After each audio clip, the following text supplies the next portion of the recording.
පාලිකා විද්‍යාලයක අර දියණියක් මම හිතන ඉස්කෝලේ මොන හරි කලර්ස් නයිට් එකකදී හරි එයාට ස්පෝර්ට්ස් පැත්තෙන් හරි ස්පෝර්ට්ස් පැත්තෙන් මොකක් හරි මම දන්නේ හරියටම සම්මානය මොකක්ද කියන එක. හැබැයි එතන මේ කතාවේ නම් තියෙන පුතේ මේ ඒකේ අර ඒ දියණියට හම්බ වෙන්න ඕනේ සම්මානය වෙනත් කෙනෙකුට ලබා දීමක් ගැන. ඒකදී එයාලගේ අර ඒ තියෙන මැගසින් එකේ පේජස් දෙකක් ඔය සෝෂල් මීඩියා වල යනවා. ඒකේ එක දරුවෙක්ගේ තියෙනවා 2016 වගේ ඉඳන් තියෙන ඔක්කොම දේවල් ටික ඒකේ ලිස්ට් කරලා තියෙනවා. අනික් ඔය දැන් කතාවට ප්‍රශ්නෙට ලක් වෙච්ච කෙනාගේ පුතේ මම හිතන්නේ පොදු රාජ්‍ය මණ්ඩලීය මේ ක්‍රීඩා වලට පවා ගිහිල්ලා තියෙනවා මේ 2022 23 වගේ ඒ අදාළ කලර්ස් නයිට් එකට ඒ බලපු කාලය ඇතුළත. ඉතින් අර මොකද්ද වෙලා තියෙන්නේ එයා කියන්නේ නම් මෙහෙම සිද්ධියක් මම මොකද සීරියස් එක ඇත්ත නැත්ද දන්නේ නැහැ. හැබැයි ඉතින් අර පේජස් දෙක දැක්කම දෙන්නගේ ටැලන්ට්ස් ගත්තාම දෙන්නම සුපිරි ටැලන්ටඩ්. හරි. නමුත් ඉතින් මේ දැන් ඒකේ මම හිතන්නේ අනිත් දරුවත් මොකක් හරි සාක් ගේම්ස් වලට එහෙම ගිහිල්ලා තියෙනවා. හරි. නමුත් අරයා ඊට වඩා පුතේ තව ඉස්සරහට ගිය පර්ෆෝමන්ස් ගොඩක් පෙන්නලා තියෙනවා. නමුත් අන්තිමේට පුතේ මොකක් හරි මැදිහත් වීමකින් මම දන්නේ හේතුව මොකද්ද කියලා. ඒක නිසා පුතේ මේ අර දිය යුතු කෙනාට නෙමෙයි වෙනත් කෙනෙකුට සම්මානය දීමක් සම්බන්ධව මම එතන දකින්න දෙයක් තියෙනවා පුතේ. එතන දැන් ඒ කියන්නේ පාසලෙන් අවුට් වෙලා දැන් අවුරුද්දක් දෙකක් ගියපු කෙනෙක් හරි ඒ ප්‍රයිස් ගිවින් එක වෙලාවේ එයා එතන පුතේ මයික් එක අරගෙන ඒ මයික් එකේදී Tamanට ලක් වෙච්ච අසාධාරණය ගැන හරි කතා කිරීම ඒක මාරම අගය කළ යුතු සිද්ධියක්. හරි උතන සමහර වෙලාවට කියන්න පුළුවන් කවුරු හරි කෙනෙක් ඉස්කෝලේ නමක ඇත වෙනවා අර එහෙමයි මෙහෙමයි කියලා. හරි ඒක එහෙම නමක ඇත වෙනවා නම් කැත වෙන්නේ කවුරු නිසාද? ඒ වැඩේ කරපු එක නිසා මේ කියන්නේ ඒ අසාධාරණය කරපු නිසා මිසක් පුතේ ඒක ගැන කතා කිරීම නිසා නෙවෙයි. හරි දැන් ඔයාලට උනත් පුතේ මෙහෙමයි. ඉතින් ඒක ඇත්තටම මෙහෙම දෙයක් තියෙනවා. ඒක සමහර වෙලාවට මම දන්නේ ඒ දරුවා ඒක එකපාරටම ස්ටේජ් එකේ කතා කරනවට වඩා හරි ඒ දරුවට ඒක ඊට කලින් සමහර වෙලාවට ස්ටාෆ් එකත් එක්ක කතා කරන්න අවස්ථාව නොලැබුණාද කියලා. හරි මේක ඉතින් ඒ අර පොඩි ළමයි හින්දා එයාලට සමහරට අත්දැකීම නැතිකම වෙන්න පුළුවන්. දැන් ඔයාලා වුණොත් ඔයාලට ওই වගේ තත්ත්වයක් ඇති වුණොත් ඔයාලා කරන්න ඉස්සරව මෙහෙම. ඔය වගේ ප්‍රසිද්ධියකට පාරට මුලින්ම කතා කරන්නේ නැතුව හරි මුලින්ම ස්ටාෆ් එකත් එක්ක කතා බහ කරලා ඒක සෙටල් වෙන්නේ නැත්නම් ওই වගේ තැනක කතා කරන්න. හැබැයි පුතේ අයුක්තිය කියන එක අසාධාරණය කියන එක ඔයාලා සාමාන්‍යයෙන් පෙනී සිටින්න උත්සාහ කරන්න සහ ඒකට කතා කරන කෙනෙකුට සහයෝගය දක්වන්න උදව් කරන්න. සාමාන්‍යයෙන් ওই ගුරුවරු දැන් ඒ කියන්නේ උදාහරණයක් විදිහට එක එක්කනාගේ දරා ගැනීමේ හැකියාව වෙනස්නේ.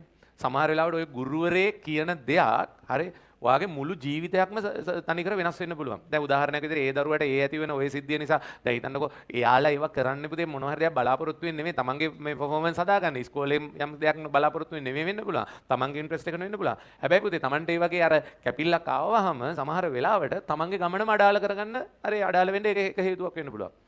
මටත් ඔය වගේ චූටි අත්දැකීමක් තියෙනවා පුතේ. ඒක ඒ කියන්නේ නෙගටිව් පැත්තක් නෙමෙයි. පට්ට පොසිටිව් පැත්තක්. මට ඒක කිව්ව එකේ වටිනාකම හරි මට තේරුණේ පුතේ පසු කාලීනව. හරි මම පහවසරේ ශිෂ්‍යත්වයට ඉගෙන ගනිද්දී හරි මගේ පන්තියම තමයි හිටියේ මගේ ඉස්කෝලේ මගේ පන්ති බාර ටීචර්ගේ පුතා. අදටත් අපි හොඳ යාළුවෝ. හරි ගොඩක් හොඳ යාළුවෝ. හරි දැන් ඔයාලා දන්නවනේ ඔය සාමාන්‍යයෙන් පහවසර 4 වසර වගේ අවුරුදු වලදී පුළුවන් නේ ටීචර්ටක් ගාලා ලකුණු වැඩි කරලා Tamanට කැමති කෙනා පළවෙනියා කරන්න.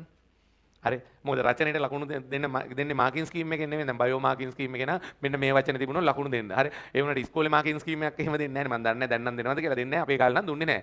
ටීචර් පුළුවන් ඔකට ලකුණු දෙන්න. අපිට තර්ක කරන්න බෑ අනිත් පැත්තට කොහොමද කියලා.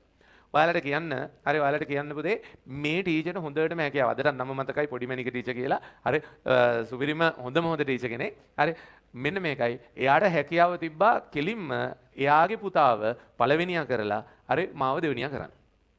අර විදියට ලකුණු දාලා. හැබැයි පුතේ අර පළවෙනියා දෙවෙනියා අපි දෙන්නමයි මගේ යාළුවා තමයි දෙවෙනියා මම පළවෙනියා වුණා. හැබැයි අර සමහර වෙලාවට මම හිතන්නේ ගැප් එක පොඩි ගැප් එකකුත් තිබ්බා. හරි ඒක කෙලින්ම ඒ ටීචර්ට ඒක හැකියාව තිබ්බා. හැබැයි ටීචර් කවදාකවත් එහෙම කරේ නැහැ. හරි මට ඕක ලොකුවට තේරුණෙත් නැහැ ටීචර් එහෙම කරන්න පුළුවන් කියලා. මමත් පොඩිනේ. හරි හැබැයි ශිෂ්‍යත්ව රිසල්ට්ස් ඇවිල්ලා මම අර එහෙ පළවෙනියා වුණාම පස්සේ එහෙම හරි මගේ අප්පච්චි මාව ළඟට ගෙනල්ලා කිව්වා පුතේ ඔයා අපි අනිවාර්යයෙන්ම ඉස්සරෝම හම්බ වෙන්න යන්න ඕනේ ඔයාගේ ඉස්කෝලේ ටීචර් මම ටියුෂන් ගියේ නැහැ පුතේ ශිෂ්‍යත්වයට හරි අම්මා අප්පච්චි කියනවා සහ ඉස්කෝලේ කියනවා අවක විතරයි කරේ ඉස්කෝලේ ටීචර් මේ බලපෑමක්වත් එල්ල කරේ නැහැ හවස පන්තියට ඉන්න කියලා ටීචර් හවස පන්ති දානවා කියන්නේ නොමිල කරන ඒවා. ඒකට ඉන්නවත් කිව්වේ නැහැ. හරි ඉතින් මේ ඒ කියන්නේ අන්නේ ක්වොලිටිස්. අප්පච්චි මට කියනවා පුතා මේ මෙහෙමයි ඔයාව ඕන්නම් දෙවෙනියා කරලා ටීචර් පළවෙනියා කරන්න තිබ්බ ටීචර්ගේ පුතා ඒ වුණාට ටීචර් එක එහෙම කරේ නැහැ. ටීචර් මාර හොඳ ගතිගුණ තියෙන්නේ. අපි අනිවාර්යයෙන්ම දැන් මේ ප්‍රතිඵල ආවට පස්සේ හරි අපි ටීචර්ව හම්බ වෙන්න යන්න ඕනේ කියලා එදාම හෝ ඊට පස්සේ දවසේ පුතේ මේ ගියා. හරි මට ඕකේ වටිනාකම ඒ දවස්වල තේරුන්නේ නැහැ. හැබැයි පසුකාලීනව හරි පසුකාලීනව ඒක තේරුණා. දැන් බැරි වෙලා හරි ටීචර් අර විදිහට පුතේ මාව අර මට්ටමකට පුතේ දෙවෙනියට දාලා හරි තුන්වෙනියට දාලා හරි මොනවා හරි කරලා තිබ්බනම් මට සමහර වෙලාවට ඉගෙන ගන්න තියෙන ආසාව අර සිද්ධිය නිසා ඒ අසාධාරණ නිසා හරි ඔක ඒ පොඩි කාලේ මානසිකව දැනෙනවනේ පුතේ ලොකුවට.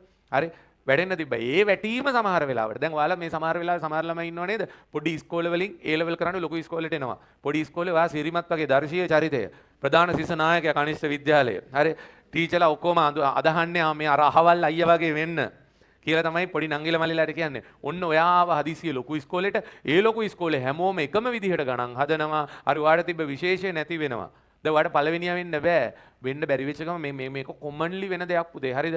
ඔයා පළවෙනිට පොඩි කාලේ ඉඳන් පළවෙනියා වෙලා ඉඳලා එකපාරට ලොකු ඉස්කෝලේට ගිහිල්ලා පුතේ ඔයා පන්තිය 7 වෙනියා 8 වෙනියා වුණා. ඒකවත් දරා ගන්න බැරි වෙනවා සමහර ළමයි. 7 8 කියන්නේ කොච්චර හොඳයිද ළමයි 35ක් 40ක් ඉන්න පන්තියක නේද? හරි ඉතින් ඒකවත් දරා ගන්න බැරුව සමහර වෙලාවට අර ඒ කියන්නේ අර මෙයා පුරුදු පොඩි ඉස්කෝලේදී ලොකා වෙලා ඉඳලානේ පුතේ. නේද? අන්න ඕකත් එක්ක පුතේ ඒ අවුල් වීමත් එක්ක සමහර වෙලාවට එතනින් එහාට එයා කැපි පේන්න උත්සාහ කරනවා. කැපි පේන්න බෑ දැන් අධ්‍යාපනයේ. මොකද දැන් පළවෙනියා වෙන්න තව ගොඩාක් දුරයි. ඌ හිතා ගන්නත් බැරි જાති එකේ. හරි පොඩි ඉස්කෝලේ තරගෙන මෙයා පළවෙනියා වුණේ ලොකු ඉස්කෝලේදී මෙයාට හිතා ගන්නත් බෑ. මෙයා දැන් කැපි පේන්න සමහර වෙලාවට අන්න try කරනවා. යාළුවා අතරින් පළවෙනියටම ගෑනු ළමයෙක් එක්ක සම්බන්ධ වෙච්ච පිරිමි ළමයා බවටපත් වෙලා කැපි පේන්න. හරි try කරනවා සමහර වෙලාවට ඉස්කෝලේ වෙන අමතර වැඩ වලට පුළුවන් තරම් ගිහිල්ලා කැපි පේන්න උත්සාහ කරනවා පුතේ. හරි අන්න සිද්ධිය. හරි ඉතින් ඕක ගුරුවරු ඔයාලත් කවදා හරි දවසක ඉස්කෝලේ ගුරුවරු වෙයි ටියුෂන් ගුරුවරු වෙයි හරි ළමයාගේ මානසිකත්වය ගැනත් හිතන්න දක්ෂයාට ඒ තැන දෙන්න එහෙම නැත්නම් තමන්ගේ ෆේවරේෂන් එකකින් ඉඳ කිසිම දෙයක් දෙන්න එපා. ඒ අතින් පුතේ හරි මට නම් සමහර වෙලාවට අර ඒ දරුවා කතා කරනවා වගේ මට හිතෙන්නේ නැහැ මට පුළුවන් වෙයි කියලා ඒ විදිහට රිලැක්ස් එකේ කතා කරන්න. මට සමහර වෙලාවට එතන ගිහලා කතා කරනවා නම් එක්කෝ තරහ වැඩිකමට පුතේ වැඩිපුර කෑකැස්සේ නැත්නම් දරා ගන්න බැරුව ඇස් දෙකෙන් කඳුළු වෙයි. හරිද? අන්න ඒ කියන්නේ ওই වයසේදී හරි ඉතින් ඒ ළමයාට හොඳ කොන්ෆිඩන්ස් එකක් තියෙනවා. ඒක ඉතින් ඇත්තටම ස්පෝර්ට්ස් කරන්නේම ඔන්න ඔය දේවල් ඔය කොන්ෆිඩන්ස් එකක් හොඳ